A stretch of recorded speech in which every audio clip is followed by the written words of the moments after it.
자, 여러분 안녕하십니까? 자, 이 시간에는 부동산 경제론. 자, 지난 시간까지 부동산학의 기초 이론, 총론 부분 중심으로 설명드렸죠. 거기 핵심이 이제 부동산학이 어떤 학문이냐 해서 부동산학의 정의와 성격 중심으로, 그리고 토지 용어들, 기본적인 용어들이죠. 그리고 부동산의 개념, 특히 이제 복합 개념 측면에서 법률적 개념, 경제적 개념, 기술적 개념 중심으로 쭉 설명드렸고, 그리고 이제 부동산의 특성, 특히 토지 특성과 건물 특성 구분하되, 건물 특성은 큰 의미가 없고 토지 특성이 핵심이 되면서 특히 자연적 특성 중심으로 해서, 그렇게 해서 각각의 특성들로 인한 파생 원리들, 아주 출제빈도 높죠. 자, 그거 중심으로 설명드렸고, 나머지 이제 부동산 활동과 현상에 대한 기본 원리들 설명드렸거든요. 자, 이것이 이제 총론의 기초가 되고, 이걸 바탕으로 해서 이제 부동산 경제론 배울 텐데, 자, 그러면 먼저 이제 부동산 경제 했는데, 자, 경제 활동은 뭔가요? 경제 활동은 사고, 팔고, 즉 사고, 파는 활동이죠. 이것이 바로 경제 활동. 그럼 그랬을 때 이제 그 사는 쪽의 입장의 원리가 설명돼야 되죠. 이것이 수요 이론. 그리고 파는 쪽의 입장의 원리가 설명돼야 되죠. 이것이 공급 이론. 이렇게 해서 이제 경제 이론의 가장 핵심은 바로 수요, 공급 이론. 그래요.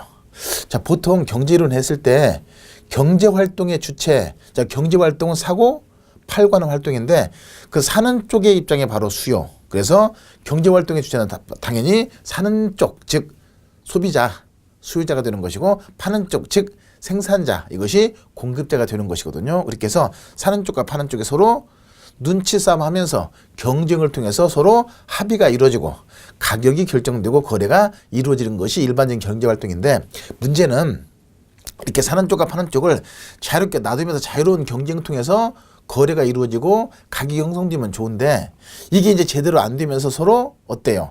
불균형 상태가 되면서 어떻습니까? 정확한 균형이 형성되지 않고 여러 가지 문제가 발생할 수 있죠. 너무 과다 생산된다든지, 아니면 너무 과소 생산돼서 재고가 부족하다든지, 이런 문제가 발생할 수 있기 때문에 이때는 누가 개입하고, 그렇죠? 정부가 개입하거든요. 그래서 경제 활동의 주체는 크게 소비자인 가게, 그다음에 생산자인 기업, 그리고 정부, 이렇게 해서 세 가지 형태로 이루어지는 것인데, 일반적인 경제 활동에서 가장 핵심은 바로 소비자 입장의 가게, 즉 수요이론, 공급자 입장의 생산자 입장이죠. 생산 입장의 기업, 이것이 바로 공급이론에서 핵심은 바로 수요, 공급이론으로 정리된다고 보시면 돼요. 자, 그러면 그랬을 때 사는 쪽 입장의 원리가 수요이론인데, 그 수요이론의 전체적인 흐름을 지금부터 확인해 보십니다. 자, 그러면 교재를 보시니까 82페이지 부동산의 수요해서 수요이론 하면서 수요의 개념 그랬네. 거기 보시니까, 자, 수요 영어로 쓰면 디맨드 그랬죠. 수요란 소비자들이 일정한 기간 동안에 어떤 재화의 가격 수준에서 그 상품 또는 재화를 구매하고자 하는 욕구를 말한다. 그리고 수요량이란 어쩌고저쩌고 쭉 설명되어 있는데, 자, 이거 암기하는 거 아니고 원리만 정확하게 이해하고 접근하시면 돼요. 자, 수요는 거기 개념을 보니까 일정한 기간 동안에 어떤 재화의 가격 수준에 대응해서 소비자가 상품을 구매하고자 하는 욕구, 즉 구매하고자 하는 상품의 양, 이것을 수요라고 한다. 그럼 결국은 사는 쪽 입장이다 하는 얘기죠. 그래서 수요에다가는 여기다가 사는 쪽 해놓으면 더 훨씬 이해가 쉬워지세요. 사는 쪽 입장. 자, 수요 공급하면 일단 어때요? 어려움이 느껴지는데, 일단 원리만 먼저 확인하고 실제 시험에 출제하는 흐름은 어떻게 되는 거는 것은 좀 이따 다시 한번 설명드릴게요. 자, 먼저 수요는 사는 쪽 입장인데, 그 개념을 쭉 보니까 일정한 기간 동안에 그랬거든요. 처음에 보니까. 그래서 일정한 기간 동안에, 이 말은 일반적으로 수요는 일정한 기간 단위로 파악된다는 얘기죠. 따라서 기간 단위로 파악되는 유량 개념이다 그래요. 일정한 기간 동안에 해서 기간 단위로 파악되는 유량 개념이다. 자, 유량과 대비되는 것이 저량 그러는데, 그 유량과 저량의 개념 구분은 뒤에 다시 한번 설명드릴 테니까, 일단 여기에서는 일정한 수요는 일정한 기간을 단위로 파악된다 하는 의미에서 유량 개념이다. 거기까지만 딱 정리해 두시고, 두 번째는, 자, 일정한 기간 동안에 어떤 재화의 가격 수준에 대응해서 구매자가 구매하려는, 이 말은 이미 구매한 거 아니면 구매하려고 의도하는 거, 즉 의도만 있죠. 이미 구매한 것이 아니고 구매하려는 의도만 있다는 의미에서 사전적 개념이에요. 이미 저지른 것이 아니라 의도만 있다는 의미에서 사전적 개념. 그 다음에 이제 이어서 자 일정한 기간 동안의 유란 개념이고 그 다음에 구매자가 구매하려고 의도하는 해서 사전적 개념이고 그리고 이제 상품과 재화의 서비스의 양 이렇게 해서 이제 수요의 개념이 쭉 파악되는데 자 그러면 수요는 일정한 기간 단위로 파악되는 유란 개념이고 또 실제 구매한 것이 아니라 의도하는 사전적 개념이다. 이게 가장 핵심. 물론 다른 것도 있긴 하지만 가장 핵심적인 것은 이 두 가지로 정리해서 확인하시면 되고 핵심적인 논점은 뭐다? 사는 쪽 입장의 원리가 된다. 사는 쪽 입장의 원리가 된다. 그리고 구매하고자 의도하는 재화나 서비스의 양을 의미한다. 자, 여기까지가 이제 수요의 기본적인 개념 확인하시면 되고 자, 그 다음에 이제 문제는 뭐냐면 또 한 가지는 자, 의도는 있는데 의도만 있다고 어때요? 의도만 있다고 하더라도 사고자 하는 구매력이 살 수 있는 구매력이 없으면 한마디로 돈이 없으면 시장에 참여할 수가 없는 것이잖아요. 그래서 반드시 구매 능력이 있어야 되거든요. 즉 구매 능력이 확보돼야 돼요. 이걸 구매력 있는 수요 이걸 간단하게 표현하면 유효 수요 그래요. 즉 구매력이 있는 수요. 구매력이 없으면 시장 참여할 수가 없기 때문에 시장에 영향을 미칠 수가 없는 것이거든요. 따라서 구매력이 있는 시장에 참여할 수 있는 유효 수요를 의미한다. 자, 이렇게 해서 이제 수요의 기본적인 개념들 유효 수요는 기본적인 것이기 때문에 처음에 빠졌었는데 굳이 추가한다면 여기까지 포함되지만 가장 핵심은 유란 개념이고 그리고 구매하려고 의도하는 사전적 개념이다. 이것이 가장 핵심적인 포인트. 자 그러면 수요의 개념은 그래서 사는 쪽 입장의 원리를 설명하는 것인데 문제는 그러면 이어나오는 것이 수요 함수라는 것이 있거든요. 함수 그러니까 여러분들이 어때요? 또 수학적인 고등수학처럼 느끼면서 어려움을 많이 느끼는데 그러지 말고 풀어서 의미만 확인하시면 돼요. 그래서 이게 함수식으로 표현한 것뿐인데 이것을 읽어내시기만 하시면 되거든요. X라는 재화의 디맨드는 뭡니까? 수요죠. 수요 quantity 양은 해서 X라는 재화의 수요량은 F는 함수기요. 함수관계에 있다. 무엇과 함수관계에 있냐? 이런 여러 가지 요인들과 함수관계에 있다. 즉 가격이나 인구나 소득이나 기호 또 관련된 가격 기타 등등등 여러 가지 요인들과 함수관계에 있다. 이렇게 표현되는데 그러면 이제 어려워지지 않은 게 풀어서 확인하시면 돼요. 풀어서 어떻게 풀어서 확인하시냐? X라는 재화의 수요량은 이런 여러 가지 다양한 요인들에 의해서 결정된다. 즉 수요량을 결정한 요인들은 이런 여러 가지 요인들이 있다. 자 보세요. 가격이 변하면 어때요? 수요량이 변하잖아요. 가격이 비싸면 안 사고 싸면 사고 그러니까 또 인구가 변하면 수요량이 변하고 아니면 소득이 변하면 수요량이 변하고 이렇게 해서 수요량을 변화시키는 요인들이 이러한 것들이 있다 하는 것이거든요. 이렇게 의미만 해석하시면 돼요. 보통 이걸 좀 어렵게 이제 함수식을 표현할 때 자 이것을 종속 변수라고 하고 이런 것들을 독립 변수라고 한다 그러면서 종속 변수는 다른 변수의 영향을 받는 변수이고 독립 변수는 다른 변수의 영향을 주는 변수이다 이렇게 막 어렵게 표현하는데 그렇게까지 할 필요 없어요. 독립 변수, 종속 변수 이게 중요한 게 아니라 수요량을 결정하는 요인들이 어떤 것이 있는가 하는 것을 머릿속에 인식만 하시면 돼요. 시험 포인트는 그것이니까. 해서 이런 여러 가지 수요량의 결정 요인이 여러 가지 많이 있다. 이런 여러 가지 것들이 수요량을 결정하는 요인들이다. 이 정도의 의미만 확인하시면 되거든요. 자, 이것이 이제 수요 함수의 의미인데 그러면 수요량을 결정하는 요인들이 많이 있는데 이런 여러 가지 다양한 수요 결정 요인 중에서 가장 중요한 변수가 뭐냐면 가격. 그래서 일단 가격과 수요량과의 관계를 분석할 필요가 있는데 이렇게 가격과 수요량과의 관계를 분석해서 표현한 것을 갖다가 수요법칙 그래요. 이걸 다른 말로 가격과 수요량의 관계라는 의미에서 이것을 가격효과 이렇게도 표현하는데 이게 좀 어려운 표현이니까 나도 그냥 수요법칙 즉 가격이 변했을 때 수요량이 어떻게 변하느냐 하는 것이 분석되는 것인데 자, 첫 번째 그러면 가격이 상승하면 비싸니까 수요량은 감소하고 가격이 하락하면 수요량은 증가한다. 즉 가격과 수요량은 반비례 관계에 있다. 반비례 관계에 있다. 다른 말로 역의 관계에 있다. 이것이 수요 법칙이에요. 가격이 상승하면 수요량이 감소하고 하락하면 수요량이 증가한다. 이게 수요 법칙. 자, 그러면 야, 왜 그러면 가격이 상승하면 수요량이 감소하고 하락하면 수요량이 증가하냐? 왜 그러냐? 야, 이 바보야, 비싸니까 안 사고 싸니까 사지. 이렇게 간단하게 표현할 수 있는데 꼭 그렇지만 않아요. 무슨 얘기냐면, 자, 어떤 재화가 꼭 필요한 재화다. 자, 이 옷이 아주 필요한 재화 맞잖아요. 입고 다녀야 되니까. 그러면 이 옷의 가격이 상승한다고 해서 이것을 소비가 주냐? 꼭 그렇지는 않잖아요. 꼭 필요한 옷이니까 입어야 되는데도 불구하고 왜 수요량이 준다고 하냐? 하는 것이 설명돼야 되거든요. 그렇잖아요. 그렇죠? 그래서 이것을 갖다가 이제 설명하는 것이 바로 밑에 83페이지 하단에 보시면 대체 효과와 소득 효과. 이 수요 법칙은 그래서 대체 효과와 소득 효과의 합으로서 수요 법칙을 설명할 수가 있다. 즉, 왜 가격이 하락하면 수요량이 증가하고 왜 가격이 상승하면 수요량이 감소하냐는 것은 바로 대체 효과와 소득 효과의 합으로 설명할 수가 있다. 이렇게 표현하는 것인데 그 원리를 지금부터 이제 확인해 보셔요. 자, 먼저 대체 효과는 이건 나중에 대체제 관계도 다 설명되기 때문에 정확한 개념을 확인해야 되는데, 자, 대체 관계에 있다는 것의 의미를 보세요. 서로 대체 관계에 있다는 것은 다르게 좀 표현하면, 좀 어렵게 표현하면 서로 경쟁 관계에 있다 그러거든요.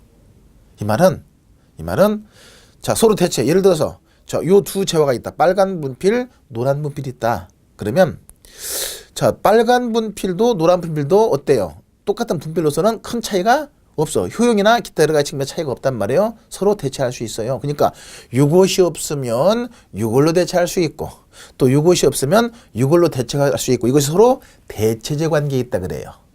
어? 서로 대체할 수 있어. 이것이 여차하면 이걸로 대체할 수 있으니까. 자, 그랬을 때 그러면 어떤 재화 가격이 상승했어요. 그럼 그 재화의 소비가 어떻게 된다? 감소한다 그랬잖아. 그죠? 그러면 이게 꼭 필요한 재화이면 가격이 상승해도 수요량이 감소하지 않는데도 불구하고 왜 감소할 수 있다고 하느냐? 이것이 가격이 상승하면 비싼 이걸 안 쓰고 이걸 대체할 수 있는 노란 것의 수요가 증가하기 때문에 그래요. 이게 대체 효과예요. 그래서 두 재화가 서로 대체 관계에 있을 때 한 재화의 가격이 상승하면 그 재화의 소비는 줄고 대체 관계는 다른 재화의 소비가 증가한다. 이걸 이름해서 대체 효과라 그래요. 그리고 이 대체 효과 때문에 이것이 상승하면 이것의 소비는 주는 거예요. 왜? 이걸 대신해서 딴 거 쓸 수가 있는 것이니까. 대체 쓸 수가 있는 것이니까 이것이 바로 대체 효과다. 그래서 이 대체 효과 때문에 다시 한번 정리합니다. 어떤 재화의 가격이 상승하면 그 재화의 소비는 어떻게 되고? 줄고 대체 관계는 다른 재화의 수요가 증가한다. 이게 대체 효과이고 이 대체 효과 때문에 이곳의 가격이 상승하면 이곳의 수요가 감소하는 이유를 설명할 수가 있다는 것이거든요. 두 번째 소득 효과는 뭐냐? 자, 소득 효과는 일반적으로 소득이 증가하면 어때요? 구매력이 커지니까 수요량이 증가. 소득이 감소하면 수요량이 감소 그래요. 그러면 이걸 어떻게 설명하냐면 자, 가격이 상승하면 상대적으로 비싸니까 상대적으로 실질 소득은 증가해요, 감소해요? 감소하죠? 그러니까 가격이 상승하면 상대적으로 실질 소득이 감소한 효과를 발생하면서 수요량이 감소하는 것이고 가격이 하락하면 상대적으로 실질 소득이 증가한 효과를 발생하면서 수요량이 증가한다. 이것이 소득 효과이고 이렇게 해서 이 대체 효과와 소득 효과의 합으로서 가격과 수요량의 반비라는 수요 법칙을 설명할 수가 있다. 이걸 이제 보완해서 설명하는 것이거든요. 자, 다시 정리합니다. 자, 수요 법칙은 가격이 상승하면 수요량이 감소하고 하락하면 수요량이 증가한다. 즉, 가격과 수요량은 반비례 관계에 있다는 것이 수요 법칙인데 그 이유가 왜냐? 그 이유는 바로 대체 효과와 소득 효과 합으로 설명할 수가 있는데 자, 대체 효과는 어떤 재화의 가격이 상승하면 그 재화의 소비는 줄고 대체 관계는 다른 재화의 수요가 증가하고 어떤 재화의 가격이 하락하면 그 재화의 소비가 증가하면서 대체 관계는 다른 재화의 소비가 감소한다. 이것이 대체 효과이고 소득 효과는 가격이 상승하면 실질 소득은 감소한 효과를 발생하면서 수요량이 감소하는 것이고 가격이 하락하면 실질 소득이 증가한 효과를 발생하면서 수요량이 증가한다. 이것이 소득 효과이고 이렇게 해서 이 대체 효과와 소득 효과의 합으로서 가격과 수요량이 반비례하는 수요 법칙을 설명할 수가 있다. 자, 이렇게 설명되거든요. 자, 그러면 이걸 다 암기하려고 하지 말고 그냥 가격과 수요량은 반비례 관계에 있더라. 비싸면 안 사고 싸면 사더라. 거기까지 딱 정리하시면 되는 거예요. 이것이 수요법칙 그래요. 자, 그러면 이제 가격과 수요량의 반비례한 수요법칙을 설명했는데 이 수요법칙을 갖다가 이제 그래프로 한번 그려봐요. 사실 이 경제이론이 원리만 이해하면 별거 아닌데 이거 여러분들이 조금 어렵게 느껴지는 경우는 뭐냐면 이 그래프 때문에 그래요. 이게 그래프의 원리를 정확하게 이해하는 것이 중요한데 그것만 정확하게 이해하시면 두세 문제는 자동으로 딱 맞추게 돼 있거든요. 그래서 그 그래프의 개념을 정확하게 파악해야 될 텐데 자, 지금부터 잠깐 설명드려봐요.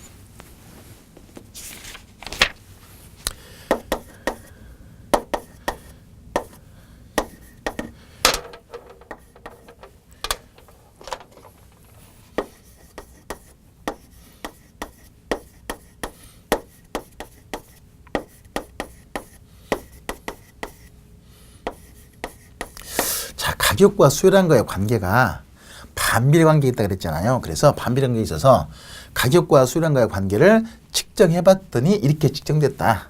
자, 가격이 이제 단위가 원이라고 한다면 가격이 100원일 때 수요량은 1000개였고 가격이 200원이면 수요량은 800개, 가격이 300원이면 수요량은 600개, 400원이면 400개, 500원이면 200개가 됐더라. 그러면 내용을 보니까 가격이 싸니까 수요량은 많았었고 가격이 점점 늘어나니까 수요량은 점점 감소했네요. 그죠? 이게 가격과 수요량의 반비례 관계를 측정해 놓은 거예요. 그러면 이 값에 근거해서 이제 이걸 가지고 수요곡선 한번 그려보자. 수요곡선. 자, 그러면 수요곡선을 그려보는데 자, 그래프의 틀이 이렇게 나왔는데 원래 그 그래프의 틀은 이렇게 생기질 않았었고 이렇게 생겼었어요. 이렇게. 그래서 수학에서 보면 이제 얘들 수학에서 보면 이것이 Y축, 이것이 X축. 그리고 Y축의 값과 X축의 값이 만나는 점이 원점이 되면서 Y축의 값도 0이고 X축의 값도 0이었고. 그리고 이제 이걸 중심으로 해서 위로 갈수록 플러스로 커지는 것이고 밑으로 갈수록 마이너스로 커지는 것이고. 수량도 마찬가지. X축도 마찬가지. 오른쪽으로 갈수록 플러스로 커지고 왼쪽으로 갈수록 마이너스로 커지고. 그래서 그 Y축의 값과 X축의 값의 관계를 그래프에 표시하면 되는 거예요. 그러면 예를 들어서 이 그래프상에서 요 점의 의미는 Y축의 값이 마이너스 이만큼일 때 X축의 값이 이만큼의 값을 갖는다 하는 것을 의미하는 거예요. 이게. 응? 그러면 요 점의 의미는 뭡니까? Y축의 값이 마이너스 이만큼일 때 마이너스 쪽이니까 X축의 값은 플러스구나. 플러스 이만큼을 의미한다. 이렇게 표현되는 거란 말이에요. 자, 근데 이제 문제는 이건 여러분 좀 어렵긴 하지만 원리를 이해하는 차원에서 설명드리는 것이니까 원리만 이해하고 넘어가시면 이건 중요한 거 아닙니다. 자, 그런데 이제 문제는 Y축의 값이 가격으로 놨어요. 가격. 그리고 X축의 값을 수량. 수요 법칙에서는 수요량이고 공급 법칙에서는 공급량, 수량으로 놨어요. 그래서 가격과 그 수량, 수요 법칙은 수요량이죠. 수요량과의 관계를 이 그래프에다 표시하는 것인데 문제는 뭐냐면 참 가격이 현실의 시장에서 보면 가격이 100원에서 200원 아니면 200원에서 300원 아니면 1000원에서 2000원, 만원에서 2만원, 1억에서 2억 이렇게는 변해도 현실 시장에서 마이너스 100원에서 마이너스 200원 이건 어때요? 나타나요? 안 나타나? 안 나타나잖아. 그러니까 마이너스 값은 현실 시장에서는 없으니까 굳이 여기다 이걸 표시할 필요가 없겠죠. 그래서 이만큼을 똑 떼어낸 거예요. 마찬가지 수량도 수요량도 100개에서 200개, 1000개에서 2000개, 10,000개에서 20,000개 이렇게는 변해도 마이너스 100개에서 마이너스 200개는 수학으로 나타나도 현실 시장에서는 마이너스 100개라는 것이 없잖아요. 그러니까 이 부분도 표시할 필요가 없으니까 떼어내고 다 떼어냈더니 이것만 남았네. 그래서 이 가격과 수요량과의 관계를 이 그래프에다 표시하는 거예요. 여러분들 그 휴대폰을 보면 스마트폰을 보면 화면을 크게 하려면 어떻게 하시면 돼요? 이걸 이렇게 키우면 되죠. 이걸 쭉 키웠더니 이렇게 커진 거예요. 자, 그러면 이걸 키워서 이렇게 놨을 때 이 측정 결과에 따라서 좌표를 찍으시면 돼요. 그러면 가격이 100원, 200원, 300원 찍겠죠? 그러면 여기다가 가격이 100원, 100원, 200원, 300원, 400원. 그 다음에 이걸 좀 옮겨서 500원 해놓고 이게 가격이 되겠네요. 수유량도 마찬가지 200개, 400개, 600개, 800개, 1000개. 그렇죠? 좀 옮겨 놓을까요? 이것이 200개, 400개, 600개. 측정 결과가 이러니까 그래서 이거에 맞춰서 800개, 1000개. 그러면 이게 1000개, 이게 800개 하면 되지 왜 그러냐 그랬던데 뭘수록 어때요? 수치가 커지는 것이니까 200, 400, 600개 나와야 되겠지. 자, 그러면 이제 이 측정 결과에 맞춰서 이 그래프상에 좌표를 찍었을 때 그러면 이 측정 결과에 맞춰서 그래프상에 한번 그 결과를 한번 표시해 보자. 자, 그러면 여기 보니까 가격이 어때요? 100원일 때 수유량은 몇 개? 1000개. 그러면 그래프다 찍어 보니까 가격이 100원일 때 수유량은 몇 개다? 1000개. 그럼 어디다 찍어야 되겠어요? 아무데나 푹 찍으면 안 되고 바로 여기가 되겠지. 이 점의 의미는 가격이 얼마일 때? 100원일 때. 그죠? 이 선은 점선 이것은 선이 아니고 여러분 눈길이라고 보시면 돼요. 눈길로 쭉 보시면 돼요. 그리고 수유량이 몇 개다? 1000개.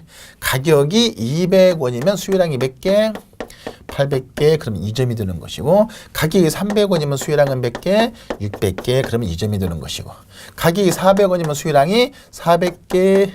그럼 2점이 되는 것이고 가격이 500원이면 수유량은 200개 해서 요 점이 되는 것이네요.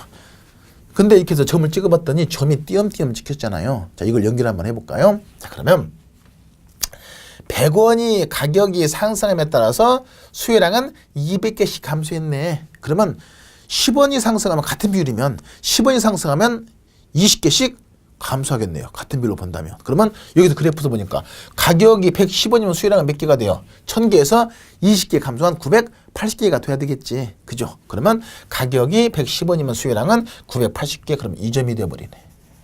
120원이면 수유량은 960개. 2점이 되는 것이고 130원이면 940개. 140원, 150원, 160원, 170원, 180원, 190원, 200원, 210원, 220원 이렇게 쭉쭉 찍어야 되겠지. 자, 선은 뭐의 집합?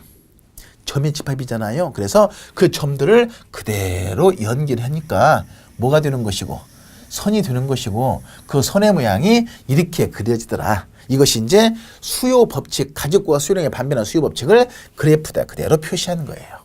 이것이 바로 수요 곡선인데 자, 그러면 여러분들이 여기서 착각하지 말아야 될 것은 나중에 보면 자기 마음대로 여기다가 수요량 써놓고 여기다가 가격 써놓고 그런 사람이 있어요.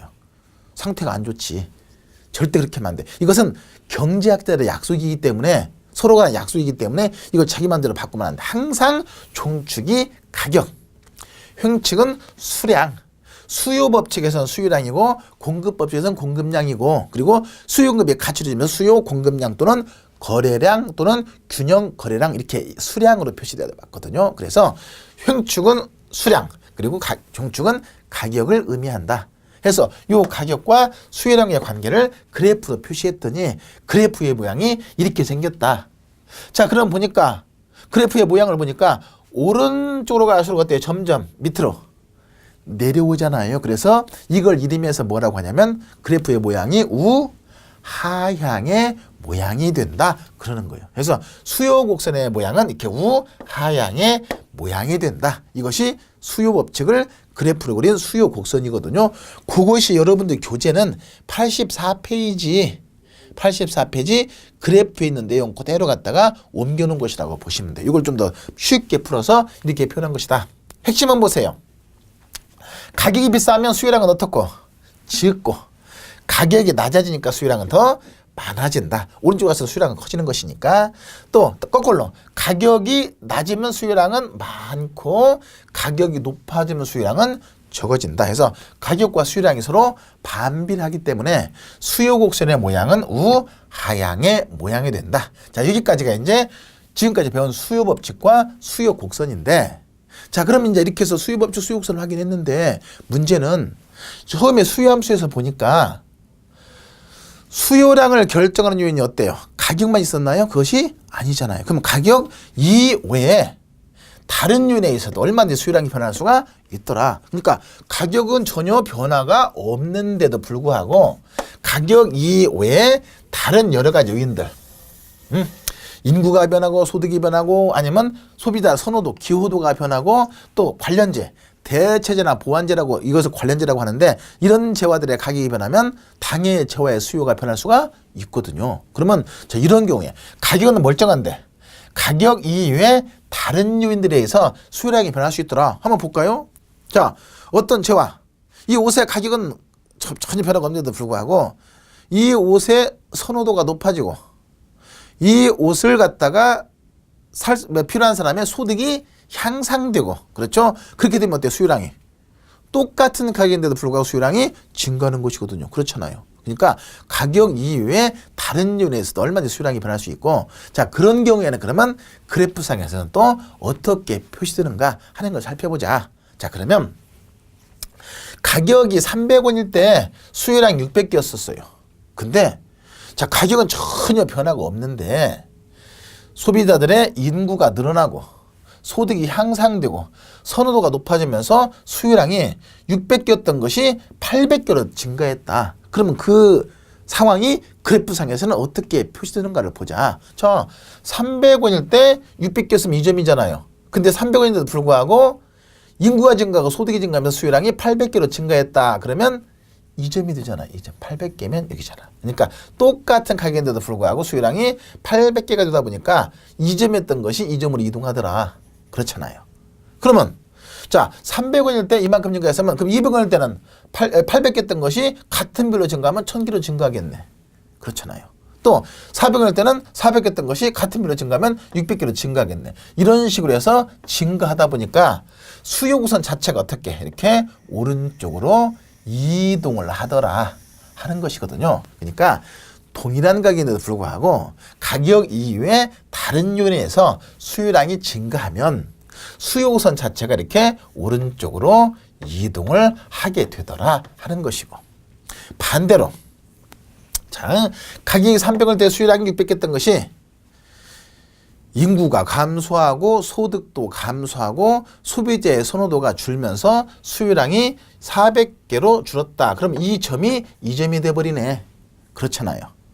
똑같은 가격에서 수요량 600개 했던 것이 선호도가 줄고 인구가 줄고 소득이 줄면서 수요량이 400개로 감소했으면 2점이었던 것이 2점이 돼버리네. 그러면 다른 가격에서도 같은 비율로 변화받겠지. 그럼 200원일 때는 800개 했던 것이 600개로 감소하고 100원일 때는 1000개 했던 것이 800개로 감소하고 또 400원일 때는 400개 했던 것이 200개로 감소하다 보니까 전체적으로 수요곡선이 이렇게 왼쪽으로 이동을 하게 되더라. 자, 이렇게 되거든요. 자, 그럼 이걸 정리해보면 여러 가지 수요 결정 요인 중에서 나머지 일정하다고 전제하고 가격이 변하면서 수요량이 변하는 경우에는 수요 구선상에서 점이동하는 거예요. 그러니까 가격이 비싸면 수요량은 감소하고 가격이 낮으면 수요량은 증가하면서 가격이 변하면서 수요량이 변하는 경우에는 수요 곡선상에서 점이 이동하는 것인데 이것을 이름에서 뭐라고 표현하냐면 수요량의 변화 그래요. 반대로 동일한 가격인데도 불구하고 이제 거꾸로요. 이제 여러 가지 요인 중에서 아까 처음에는 이거 나머지 일정하고 가격이 변하면서 수요량이 변하는 경우는 그래프상에서 수요 곡선상에서 점이 이동하는데 이것을 수요량의 변화라고 했고, 반대로 거꾸로 이제 가격은 멀쩡해요. 가만히 있어 해놓고 가격 이외에 다른 요인들에 의해서 수요량이 변하면 수요 곡선 자체가 이렇게 오른쪽이나 왼쪽, 똑같은 가격에서 수요량이 증가하면 오른쪽 이동하고 똑같은 가격에서 수요량이 감소하면 왼쪽으로 이동하면서 수요 곡선 자체가 이렇게 오른쪽이나 왼쪽으로 이동하거든요. 자, 이것을 이름에서 뭐라고 표현하냐면 수요의 변화 이렇게 표현하는 거예요. 그러니까 이 두 가지의 차이는 뭐냐면 그 수요량을 변화시키는 건 똑같아요. 수요량을 늘렸다 줄였다 증가 변화시키는 건 똑같은데 뭐냐면 그 원인이 가격에 의해서 수요량이 변하는 경우에는 수요 곡선상에서 점이 이동하고 이것을 이름에서 뭐라고 하고 수요량의 변화라고 하고, 반대로 가격 이외에 다른 요인들에 의해서 수요량이 증가하거나 감소하면 수요 곡선 자체가 이렇게 오른쪽이나 왼쪽으로 이동하는데 이것을 이름해서 수요의 변화라고 한다. 그럼 이제 핵심은 수요량의 변화는 뭐밖에 없고 가격 하나. 근데 수요의 변화에는 가격 다른 요인들이 많이 있더라. 그래서 이제 어느 경우 수요가 증가하고, 즉 수요 곡선이 우측 이동하고 어느 경우 수요가 감소하냐, 즉 수요 곡선이 좌측으로 이동하냐, 이걸 이제 분석하는 것이 포인트예요. 실전에서도 굉장히 중요한 것이고, 자 그러면 이제 정리하면 여러분들이 여기서 헷갈리는 경우가 뭐냐면, 저 수요량이 변화한다는 말은 많이 하거든요. 근데 수요량을 변화시키는 원인들이 뭐냐? 수요량의 변화가 다 똑같다. 이게 수요의 변화가 됐건 수요량의 변화가 됐건 당의 재화의 수요량이 늘었다 늘었다 줄었다는 건 똑같은데, 그 원인이 가격에 의해서 수요량이 변하는 경우를 수요량의 변화라고 하고, 가격 이외에 다른 요인에 의해서 수요량이 변하는 것을 수요의 변화라고 한다 하는 것이 포인트이고, 그리고 수요의 변화의 경우에 수요가 증가하면 동일 가격에서 수요가 증가하면 수요 곡선이 우측 이동하고 수요가 감소하면 수요 곡선이 좌측으로 이동한다. 이게 포인트가 돼요. 자 그러면 이제 지금까지 설명으로 보면 수요량의 변화 요인은 가격 하나밖에 없는데 수요의 변화 요인은 가격 이외에 여러 가지 요인이 많잖아요. 그렇잖아요. 그랬을 때 이제 핵심 포인트는 어느 경우 수요가 증가하고 어느 경우 수요가 감소하느냐 하는 것을 분석하는 것이 포인트거든요. 그것이 이제 여러분들 자 85페이지 내용 위에 있는 것은 수요량의 변화를 설명한 것이고, 밑에 있는 경우는 수요의 변화, 수요곡선 자체 이동이죠. 이걸 설명한 내용이고, 지금 다 설명된 것이니까 참고로 보시면 되고, 이제 문제는 그러면 86페이지 어느 경우 가격이 다른 요인에서 어느 경우 수요가 증가해서 수요곡선 우측 이동하고 어느 경우 수요 감소해서 수요곡선 좌측 이동하는가, 이걸 지금부터 이제 분석해 보자. 자 이걸 분석할 텐데 잠깐 이제 보세요.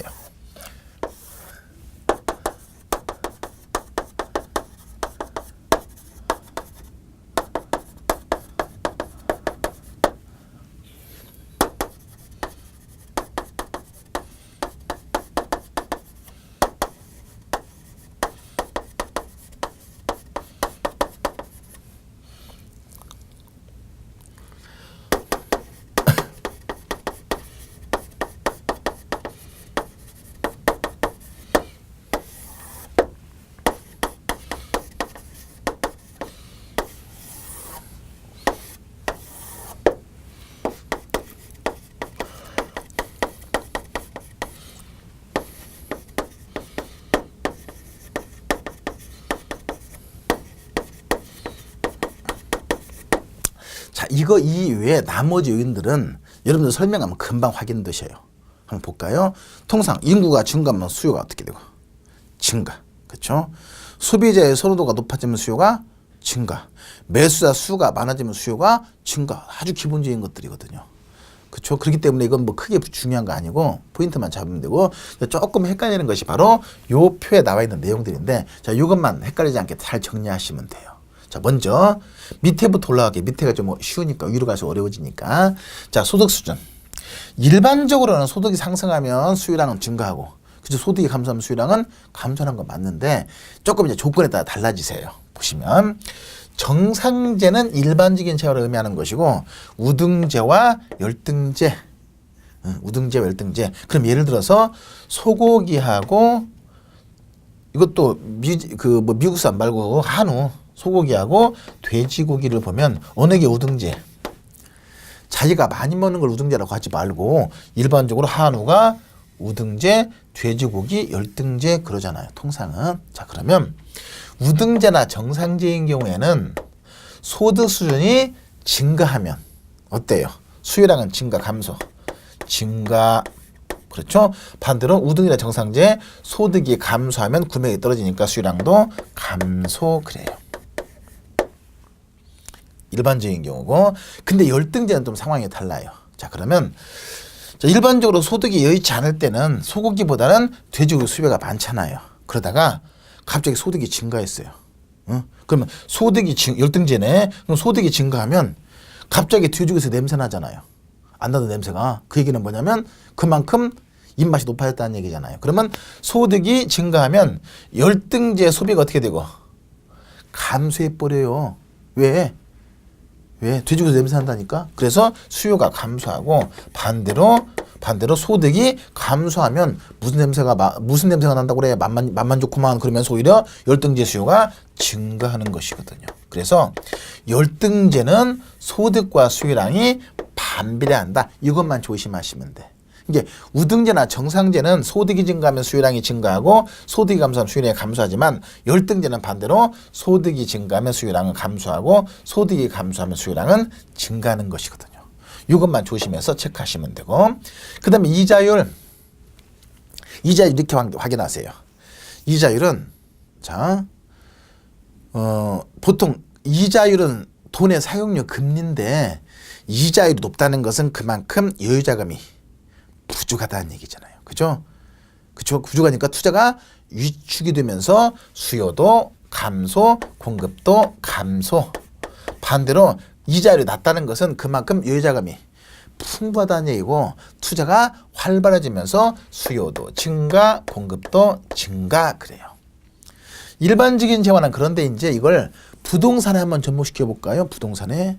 자, 그러면 부동산의 경우 부동산의 경우는 이제 보통 수요가 투자 수요가 있고 소비 수요도 있고 그래요.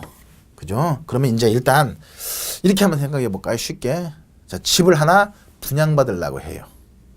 소비 수요로서 투자도 될 수 있고. 그러면 집을 분양받으려고 하는데, 자, 집을 분양받을 때는 보통 워낙에 집값이 비싸니까 대출을 끼고, 즉 말 그대로 융자 끼고 집을 사는 것이 일반적이죠. 그러면 융자를 낄 때 이자가 비싸지면 그만큼 대출 받기가 부담이 크잖아요. 그러면 그만큼 주거비 부담이 커지거든. 따라서 수요가 오히려 어떻게 되고 감소하고, 이자가 낮아지면 그만큼 대출 받기가 쉬워지니까 그만큼 수요도 증가한다. 이렇게 해석하시면 돼요. 아주 쉽네. 그렇잖아요. 그렇게 해서 금리가 하락하면 수요가 증가하고, 맞죠? 금리가 상승하면 수요는 감소한다.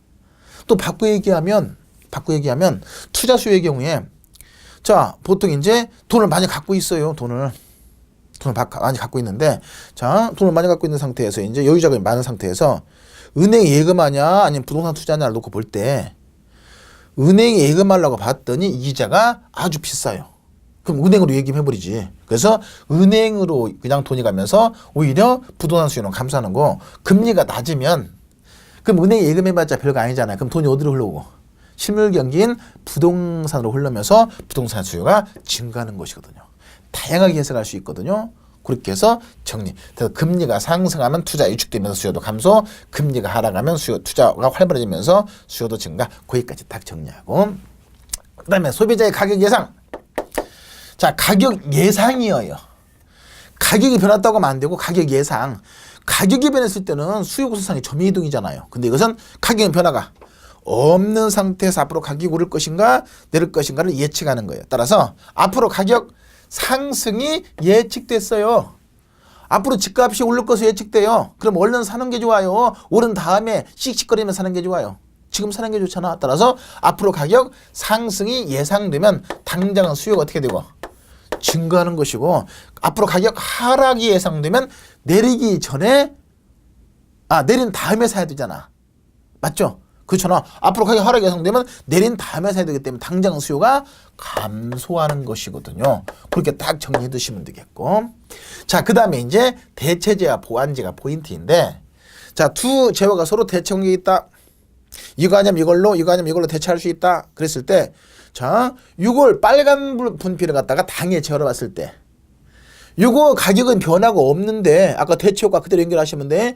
이거 가격은 변화 없는데, 이걸 대체할 수 있는 노란 것의 가격이 상승하면, 그러면 노란 거 쓰는 사람들이 어때요?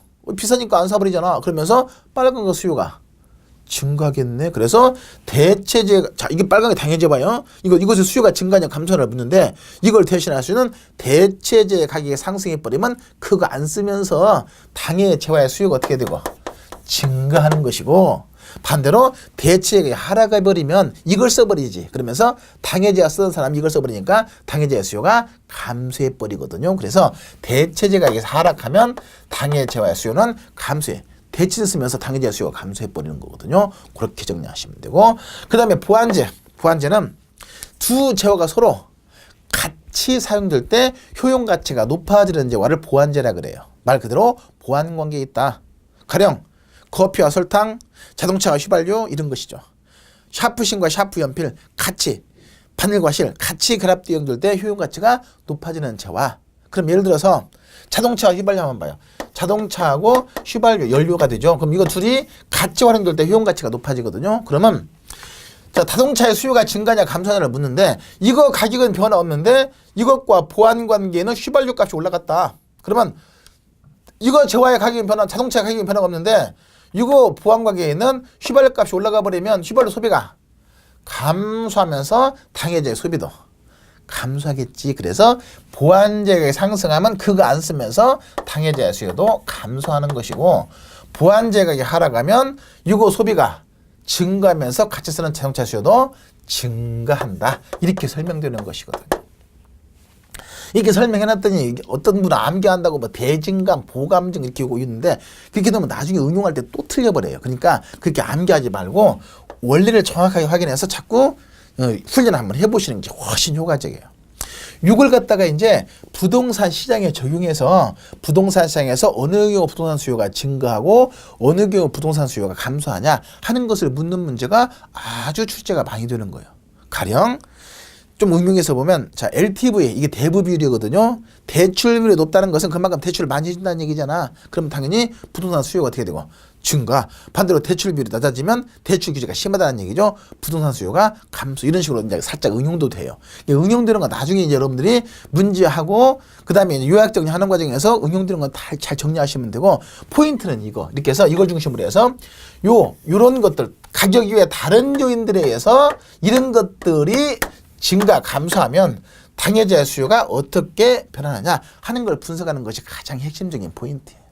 자, 여기까지 해서 이제 가격 이외 다른 요인에서 어느 경우 수요가 증가하고 어느 경우 수요가 감소하냐 하는 걸 분석하는 것이 가장 핵심인데, 자, 그러면 지금까지 배운 걸 간단하게 정리해 보면, 자, 여기 보시면, 자, 수요는 기간 단위로 파악되는 유단 개념이고 의도만 있다는 의미에서 사전적 개념이고, 의도와 더불어서 구매력이 있는 유효 수요다.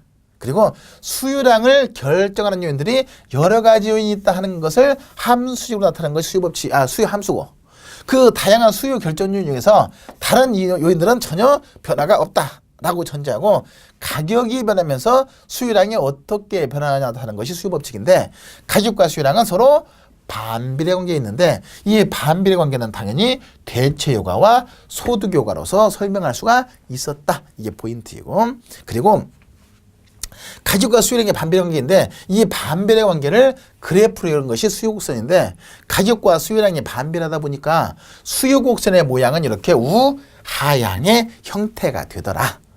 이게 수요법칙 수요곡선이고, 그리고 이제 연결하기를 가격이 변함에 따라 수요량이 변하는 경우는 수요곡선상에서 점이 이동하는 것이고 이것을 수요량의 변화 그러고, 가격 이외, 가격은 멀쩡한데 동일한 가격에서 가격 이외에 다른 요인에서 수요량이 증가하거나 감소하면 수요곡선 자체가 오른쪽이나 왼쪽으로 이동하는데 이것을 이르면서 수요의 변화라고 한다. 오른쪽으로 이동하면 수요가 증가한 것이고 왼쪽으로 이동하면 수요가 감소한 것인데, 이제 실제 시장에서 어느 경우 수요가 증가하고 어느 경우 수요가 감소하냐 하는 것을 분석하는 것이 포인트죠. 이것이 이제 86페이지 설명을 쭉 설명한 것이고, 이거 이제 총 정리해 놓은 것이 87페이지 위에 기타 수요인과 수요 증가인과 수요 감소인 쭉 연결해서 한 번씩 읽어보시면서 확인하시면 돼. 핵심적인 포인트들이니까 잘 정리해 두시고, 근데 마지막으로 밑에 보니까 개별 수요와 시장 수요 그랬는데, 자, 이것은 간단하게 의미만 하긴, 자, 시장에는 소비자 수가 무수히 많아요. 그랬을 때 그 소비자 한 사람의 수요를 개별 수요라고 하고, 이걸 전부 합해 놓은 것을 시장 수요 그래요. 자, 그랬을 때 그래프 밑에 보니까 자, 87페이지 하단에 밑에 그래프 보니까 개인 A의 경우에 가격이 200원이면 A는 수요량이 몇 개? 2개이고 100원이면 3개였네요. 반대로 개인 B는 가격이 200원이면 수요량이 3개, 가격이 100원이면 수요량은 4개였네. 그러면 시장에 소비자가 2명만 있다고 했을 때 그럼 시장 전체는 이거 합하면 되잖아. 그랬을 때 그럼 시장 전체에서는 가격이 200원 수요량이 몇 개예요? A 2개, B 3개 합해서 5개가 되는 것이고. 그렇죠? 그리고 가격이 100원이면 A는 3개, B는 4개 합해서 7개가 되는 것이거든요. 이렇게 해서 개별 소비자 한 사람 한 사람의 수요를 개별 수요라고 하고 이걸 수평적으로 전부 합한 것을 시장 수요라고 하되 핵심은 보통 시장 전체 수요의 경우에는 개별 수요에 비해서 내가 안 사면 다른 사람 쓸 수 있으니까 그만큼 수요가 더 탄력적이어서 기울기는 더 완만해진다. 이게 포인트예요. 근데 이제 탄력적이어서 완만해진다는 것은 탄력성의 개념을 아직 안 배웠으니까 그냥 논점만 확인하고 넘어가시면 썩 중요한 거 아니야. 다시 한번 정리합니다. 개별 소비자 한 사람 한 사람의 수요를 개별 수요라고 하고 이걸 전부 합한 것을 수평적으로 합한 것을 시장 수요라고 하고 근데 개별 수요에 비해서 시장 수요가 더 탄력적이어서 기울기, 수요 곡선의 기울기가 더 완만해진다. 그 정도만 딱 논점 잡고 넘어가시면 됩니다. 자, 이렇게 해서 이제 수요 이론의 흐름 쭉 설명드렸네요. 자, 잠시 휴식하시고 다음 시간에 뵙겠습니다.